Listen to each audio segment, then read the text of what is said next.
So the subject on a lot of people's minds regarding MMA is the devastating leg check that you saw in the Silva fight, which actually resulted in a broken leg for Anderson Silva.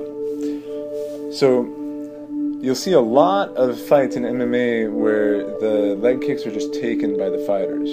This is kind of a questionable practice that the advantage is it leaves you free to just throw a counter strike. You know, if you're working your block, it can be a little bit challenging to throw a powerful counter strike. But the issue that you see is that when those leg kicks are landing, if somebody knows how to control the range, they can really damage a fighter and take a lot of power out of them by essentially removing one of their legs from the equation. Those solid kicks to the thigh over and over again are really, really painful, and they lock up the muscles so that you're not able to put a lot of weight on that leg, and if you can't put weight on it, then you can't shift your weight into your strikes, so it really becomes a pretty serious issue pretty quickly. Now, what you see sometimes is people taking a big heavy stance so they can throw really heavy hands, and the cost of that is mobility, and that in part is why you don't see leg checks. If you've got a really heavy stance and it's stretched out, you're just not going to have the timing and speed to work a leg check. It just isn't going to happen. So if you want to incorporate this style of movement into your MMA game plan, then I'd recommend working with a highly skilled Muay Thai coach where they can teach you the ins and outs of that, do a lot of timing sparring, and really learn the range and angle that you need, as well as the timing to perform those techniques successfully. So we'll look at it kind of from the amateur MMA fighter who's doing it as something that they enjoy doing.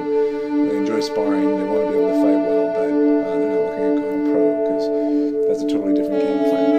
So when you're incorporating this into your movement and you're working the Muay Thai, you want to have that a little bit higher, lighter stance so that your legs are quicker to move. And just try it, work your traditional Thai stance and see how quickly you can bring those legs up to work the shield block. And then try stretching it out in one of those big stances you see sometimes on during the matches in the UFC, and then try and pick your leg up from there. It's just totally different. You're not going to have the response speed.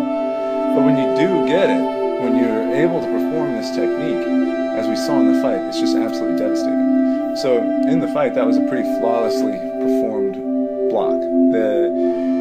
Silva's kick landed right on the top of the shin bone, so it was the end of his shin hitting the top of the other shin, and it was basically the weakest part of the bone hitting the thickest part of the bone, and that was it. That was it for his shin.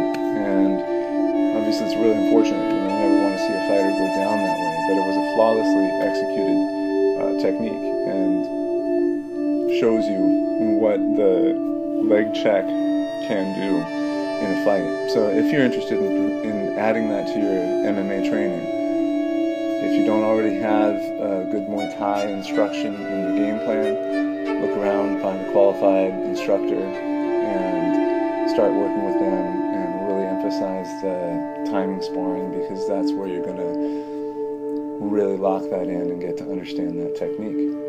Alright, hope you enjoyed it, and if you have any questions, leave them in the comments. We'll be happy to expand upon this in another video.